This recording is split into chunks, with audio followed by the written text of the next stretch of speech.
Olá pessoal, tudo bem convosco? Está a começar mais um Sumba aqui no canal, onde eu conto casos criminais da vida real. Então se tu gostas desse tipo de conteúdo, já deixa o teu like e subscreve no canal se tu ainda não és inscrito. Todas as fontes que eu utilizei para a pesquisa vão estar aqui na descrição, então vocês podem consultar. E agora vamos começar o caso de hoje.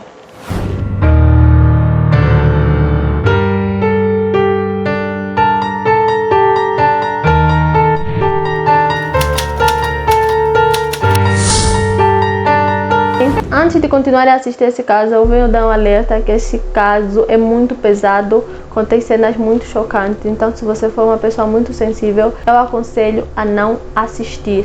E acreditem que esse vídeo eu já fiz com muito filtro para que o conteúdo não ficasse tão pesado assim. Então, por favor, se você for uma pessoa muito sensível, não assista ao vídeo. Junko Furuta nasceu em 18 de janeiro de 1971 em Misato, Saitama, no Japão. Na época do caso, ela tinha 17 anos, era muito bonita e estudante do último ano do ensino médio. Ela morava com seus pais, seu irmão mais velho e seu irmão mais novo. Naquele ano, ela aceitou um emprego de meio período em uma loja de eletrônico, onde planejava trabalhar após a formatura. Desse jeito, Junko frequentou a escola e também trabalhou meio período após o horário escolar. Apesar de ser uma menina muito bonita, Junko era tímida e não frequentava festas como os adolescentes da época. A sua beleza chamou a atenção de Hiroshi Miyano, que também era estudante do ensino médio e tinha um comportamento rude e agressivo. Ele e os amigos eram conhecidos por atacar mulheres e abusar somente delas. E para além disso, ele dizia que era membro da Yakuza. Para quem não sabe, a Yakuza é uma organização criminosa japonesa conhecida por envolvimento em atividades ilegais como extorsão, tráfico e jogos de azar. As suas origens remontam ao período Edo e seus membros seguem códigos rígidos de lealdade e honra, muitas vezes exibindo tatuagens tradicionais. E apesar de eu me interessar muito por casos criminais, eu nunca imaginei que máfias fossem coisas reais. Eu sempre achei que fosse coisa assim de filme. Eu via muito isso das pessoas Yakuza. Eu achava que fosse um grupo, uma organização criminosa de um filme, de uma série. Eu nunca imaginei que existisse uma máfia de verdade, da vida real, que se chamasse Yakuza. E aí eu percebi que eu estou no mundo da fantasia. Mas continuando com o caso, o Hiroshi se gabava muito de pertencer à Yakuza, mas isso nunca foi confirmado se de fato ele pertence a essa organização ou não. Então o Hiroshi se interessou pela Junko, possivelmente com a pior das intenções. Então ele convidou ela para sair e ela recusou porque o Hiroshi não fazia o tipo dela. Ele não gostou de ter sido rejeitado por Junko, mas naquele momento ele não fez nada. Em 25 de novembro de 1988, por volta das 20 horas, Junko saiu do trabalho para casa de bicicleta, quando ela foi empurrada da bicicleta por um jovem que fugiu em seguida. Ali o Hiroshi apareceu para supostamente ajudá-la e se ofereceu para levá-la em segurança para casa. A Junko aceitou a oferta e foi com Hiroshi. O que a Junko não sabia era que tudo aquilo era uma armadilha montada por Hiroshi e o seu amigo Minato. Junko foi levada a um armazém próximo e lá, completamente vulnerável, a Junko foi abusada e enquanto era abusada, o Hiroshi ameaçava matar ela se não obedecesse. Dali, ele levou a Junko a um hotel próximo e ligou para Minato e seus outros amigos a gabar-se do que tinha feito. Um dos amigos, chamado Ogura, pediu que Hiroshi a mantivesse ali porque eles também queriam abusar somente da Junko. Chegando no hotel, Minato, de 16 anos, Jo Ogura, de 18 anos e Yasushi Watanabe, de 17 anos, também abusaram da Junko. Como eu disse no princípio, o grupo tinha um histórico de estupro coletivo e recentemente sequestrou e estuprou outra menina que foi libertada posteriormente. Por volta das 3 da manhã do dia seguinte, Hiroshi levou Junko a um parque onde os outros 3 estavam à espera. Desculpa, eu não vou mencionar muito o nome deles porque é tudo japonês e eu não sei falar japonês, talvez eu pronunciar tudo errado. Então chegando naquele parque, eles pegaram um bloco de notas da pasta da Junko, onde tinha o endereço dos pais da Junko.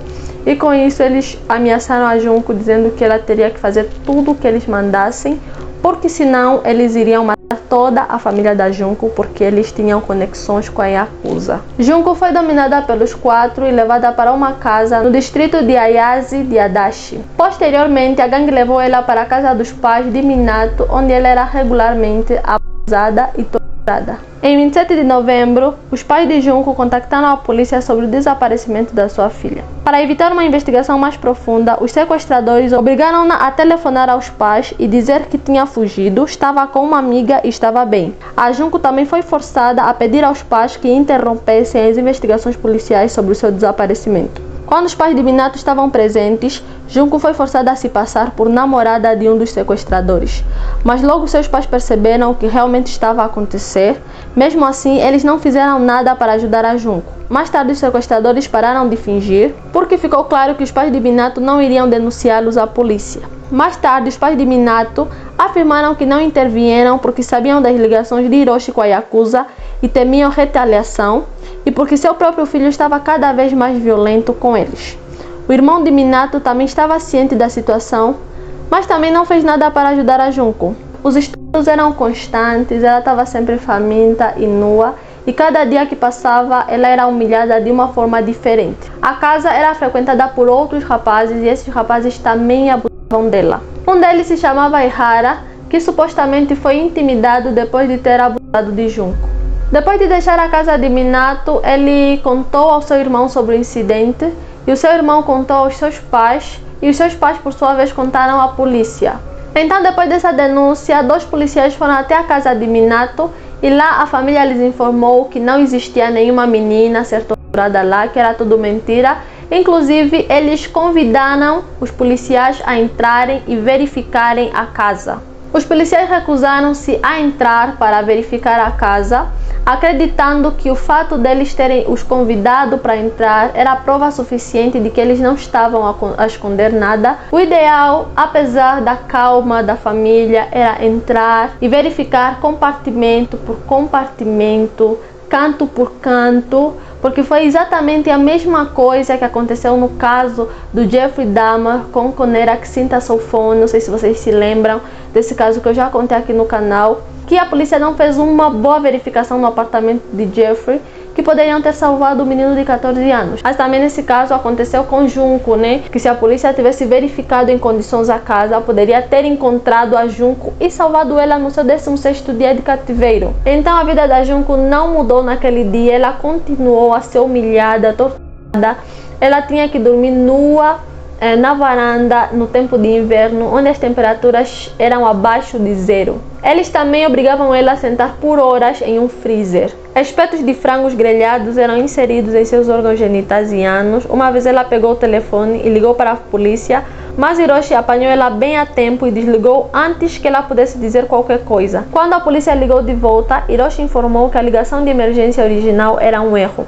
Por isso, eles a puniram queimando as pernas dela. Ela teve convulsões, mas eles achavam que ela estava a fingir sentir dor. Eles amarraram suas mãos ao teto e usaram seu corpo como saco de pancadas. Com o passar do tempo, ela foi ficando desnutrida e desidratada devido à longa inanição. Nessa época, eles a forçavam a comer baratas e a beber a sua própria urina. Eles também a forçaram a se masturbar na frente deles e de seus convidados. Devido às graves queimaduras nas pernas e músculos, ela era incapaz de andar. As suas mãos e pés estavam tão danificadas que levava mais de 1 hora para rastejar escada abaixo até o banheiro e muitas vezes não conseguia chegar a tempo. Devido à severidade da tortura, ela perdeu o controle da bexiga e do intestino e por isso ela às vezes acabava fazendo necessidades no tapete e batiam nela sempre que ela fazia necessidade nos tapetes. Ela também não conseguia beber água nem comer porque vomitava a cada tentativa. Eles colocavam objetos estranhos nos seus órgãos genitais e ânus. Eles cortaram o mamilo dela, enfiavam agulha, todo tipo de tortura que vocês podem imaginar, fizeram com ela. E assim, eu até usei um filtro para não ser tão cruel ao vos contar essa história, para não vos agoniar tanto, porque ela de fato passou por coisas terríveis que eu nem vou mais falar aqui, porque me deixa completamente agoniada. Ela não conseguia comer, nem beber, nem fazer as suas necessidades em condições, não ouvia em condições. E devido às tantas torturas, ela chegou a pedir para morrer. No dia 4 de janeiro de 1989, eles desafiaram a Junko para um jogo solitário e nesse jogo ela ganhou, então eles ficaram irritados e decidiram punir ela. Resumindo, eles espalharam ela e atearam fogo nas pernas dela. ela entrou em convulsões, mas eles simplesmente acharam que ela estava a brincar, estava a fingir que estava a sentir dor e abandonaram ela lá. Alguns sites dizem que a Junko tentou apagar o fogo, mas ela acabou ficando sem forças e 2 horas depois ela acabou por falecer. Em menos de 24 horas, o irmão de Minato liga para a gangue informando que a Junko parecia estar morta. Então eles foram para a casa do Minato e, percebendo que ela estava morta, eles tiveram medo de serem presos por assassinato, pegaram o corpo dela, colocaram numa bolsa e depois colocaram no barril e dentro desse barril de 55 litros colocaram cimento e depois abandonaram esse barril em uma área de terra em Koto, Tóquio.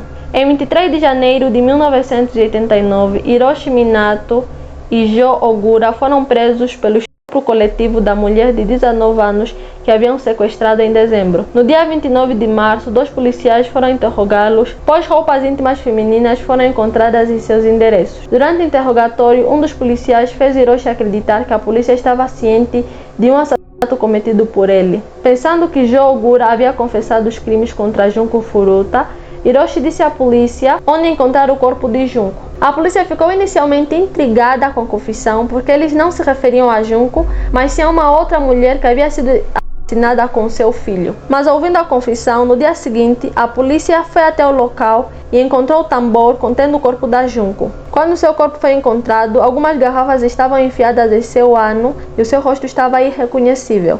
Ela foi identificada por impressões digitais. Ela também estava grávida, apesar dos graves danos ao seu útero. Em abril de 1989, Jo Ogura foi preso por uma agressão sexual separada e posteriormente preso novamente pelo caso de assassinato de Junko Furuta. Seguiu-se a prisão Yasushi Watanabe, Nobuharu Minato e o irmão de Minato. Quando a mãe da Junko soube em detalhes o que tinha se passado com a filha, ela teve que passar por um tratamento psiquiátrico e no último ela chegou a desmaiar por um trauma mental. Os nomes dos 4 principais responsáveis que sequestraram, torturaram, estupraram e assassinaram Junko Furuta foram retidos pelo tribunal japonês por serem menores, mas os jornalistas da revista Shukan Bushun publicou os nomes, afirmando que depois do que fizeram com Junko Furuta, eles não mereciam que ninguém defendesse os seus direitos humanos.